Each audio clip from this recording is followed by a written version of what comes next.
స్థానిక సంస్థల్లో మహిళలకు రిజర్వేషన్లు ఉండాలి అని రాజీవ్ గాంధీ గారు ఈ దేశంలో అమలు చేసి ఆ తర్వాత చట్టసభలలో కూడా మహిళలకు రిజర్వేషన్లు ఉండాలి, శాసనసభలో లోక్సభలో కూడా మహిళా రిజర్వేషన్లు ఉండాలి అని శ్రీమతి సోనియా గాంధీ గారు రాజ్యసభలో బిల్లును ఆమోదింపజేసి లోక్సభకు పంపించినప్పుడు భారతీయ జనతా పార్టీ సహకరించకపోవడం వల్ల 2013 సంవత్సరంలో చట్టసభలలో మహిళా రిజర్వేషన్లు స్తంభింపచేయబడ్డది.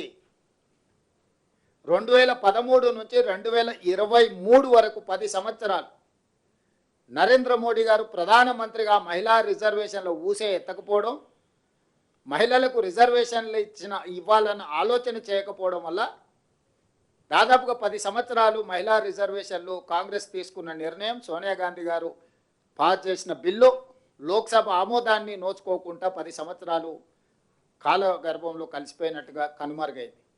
2023 సంవత్సరంలో కేశవరావు గారు కూడా అప్పుడు రాజ్యసభ సభ్యులుగా మళ్ళీ మహిళా రిజర్వేషన్లను అమలు చేయాలని చర్చకు వచ్చినప్పుడు అటు లోక్సభలో కానీ రాజ్యసభలో కానీ కాంగ్రెస్ పార్టీ సంపూర్ణంగా మద్దతు ఇచ్చింది. ఆ బిల్లును పెట్టినప్పుడు నరేంద్ర మోడీ గారే ఆ బిల్లులో పెట్టిన కీలకమైన అంశం ఏంటంటే 2026 సంవత్సరం తర్వాత జనాభా లెక్కలు సేకరించి జనాభా లెక్కల్ని గెజెట్ ప్రచురించిన తర్వాత ఆ జనాభా ప్రాతిపదికన మహిళా రిజర్వేషన్లను అమలు చేస్తామని 2023 చివరి ఎన్నికల ముందు చట్టం చేయడం జరిగింది. ఆ రోజే 2024 లోక్సభ ఎన్నికల్లో 33% మహిళా రిజర్వేషన్లు అమలు చేస్తామని బిల్లు పెడితే 2024 లోక్సభ మే-జూన్లో జరిగిన ఎన్నికల్లోనే 543 లోక్సభ సభ్యులల్లో 33% అంటే 181 మహిళా ఎంపీలు ఎన్నిక కావడానికి అవకాశం ఉండే. దాంతోపాటు 2024 మే-జూన్ తర్వాత ఏ రాష్ట్రంలో ఎన్నికలు జరిగినా ఆయా శాసనసభలలో కూడా 1/3 మహిళా రిజర్వేషన్ అమలు చేయమని చట్టం చేసి ఉంటే ఈ మధ్యకాలంలో జరిగిన 24 నుంచి ఇప్పటి వరకు జరిగిన అన్ని రాష్ట్రాలు ఎక్కడైతే ఎన్నికలు జరిగిన రాష్ట్రాలు ఉన్నాయో ఆ రాష్ట్రాలలో కూడా అసెంబ్లీలలో 33% మహిళా రిజర్వేషన్లు అమలు జరిగి ఉండు.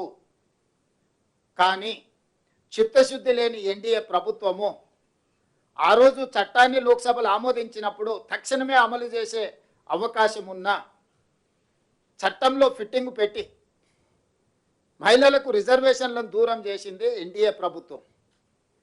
ఈరోజు మళ్ళీ మహిళా రిజర్వేషన్లను అమలు చేయమనే డిమాండ్ వచ్చినప్పుడు, అమలు చేయాల్సిన పరిస్థితి వచ్చినప్పుడు 2026లో జనాభా లెక్కలేస్తామని ఆదేశాలు ఇచ్చి ఇప్పుడు ఆ లెక్కలు పూర్తి చేసి అమలు చేయాల్సిన అంశాన్ని పక్కన పెట్టి 2011 జనాభా ప్రాతిపదికన మహిళా రిజర్వేషన్లను నియోజకవర్గాల పెంపును రెండు కలిపి ఒకే దాంట్లో పెట్టి ఈరోజు చట్టం ముందుకు తీసుకొస్తుంది. అందుకే ఈరోజు స్పష్టంగా మహిళా రిజర్వేషన్లు తక్షణమే అమలు చేయాలంటే ఆ 2026 తర్వాత సేకరించే జనాభా ప్రాతిపదికన చెయ్యాలి అని ఏదైతే మీరు నిబంధన పెట్టినరో ఆ ఒక్క నిబంధనను సవరించుకుంటే 6 నెలల్లోని ప్రక్రియ అంతా ముగిసిపోయి ఎంబడే జరగబోయే రాష్ట్రాలలో శాసనసభ ఎన్నికలలో 33% మహిళా రిజర్వేషన్లు అమలు చేయొచ్చు. 2029లో ఏదైతే లోక్సభ ఎన్నికలు జరుగుతాయో 543లో 33% అంటే 181 మంది మహిళలకు ఆటోమేటిక్గా లోక్సభలో కూడా ప్రాతినిధ్యం వహిస్తుంది.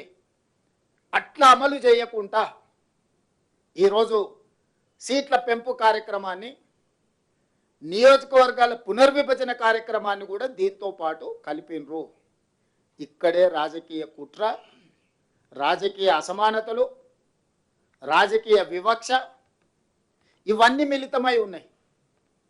అందుకే ఈరోజు కాంగ్రెస్ పార్టీ పక్షాన తెలంగాణ రాష్ట్ర ముఖ్యమంత్రిగా సహచర మంత్రివర్గ సభ్యులు పెద్దలందరి సమక్షంలో నేను నరేంద్ర మోడీ గారికి చెప్పదలుచుకున్న ఒకే ఒక మాట, మహిళా రిజర్వేషన్లకు సంపూర్ణంగా కట్టుబడి ఉండడమే కాకుండా 100% మేము మద్దతు ఇస్తున్నాము. ఉన్న చట్టం ప్రకారము, ఉన్న సీట్ల ప్రకారము 33% మహిళా రిజర్వేషన్లు అమలు చేయడానికి ఏ చట్టం తీసుకొస్తావు లోక్సభలో రాజ్యసభలో పెట్టు, సంపూర్ణంగా కాంగ్రెస్ పార్టీ మద్దతు ఇస్తుంది. చర్చ కూడా అవసరం లేదు. 2026 సంవత్సరం తర్వాత సేకరించబోయే జనాభా ప్రాతిపదికన రిజర్వేషన్లని ఒక్క అడ్డంకిని తొలగించుకుంటే 6 నెలల లోపలనే మహిళా రిజర్వేషన్లు అమలు చేయొచ్చు. కాబట్టి రేపటి 16, 17, 18 శాసనసభ పార్లమెంట్ సమావేశాలలో తక్షణమే మహిళా రిజర్వేషన్లు ఉన్న సీట్ల ప్రాతిపదికన 33% రిజర్వేషన్లను మహిళలకు అమలు చేసడానికి చట్టం తీసుకురా, మేము సంపూర్ణంగా మద్దతు ఇస్తాము. ఇది తెలంగాణ రాష్ట్ర ప్రభుత్వం తరఫునే కాకుండా కాంగ్రెస్ పార్టీ పక్షాన కూడా మొన్న జరిగిన సిడబ్ల్యూసి సమావేశంలో కాంగ్రెస్ పార్టీ తీసుకున్న నిర్ణయం. మహిళా రిజర్వేషన్లు మహిళల యొక్క రాజకీయ సాధికారితను కాంగ్రెస్ పార్టీ మొదటి నుంచి ఆకాంక్షించింది, మొదటి నుంచి అమలు చేసింది. 100% మహిళా రిజర్వేషన్లకు కాంగ్రెస్ పార్టీ కట్టుబడి ఉంది. తక్షణమే అమలు చేయాల్సిందిగా నరేంద్ర మోడీ గారిని మేము డిమాండ్ చేస్తున్నాము.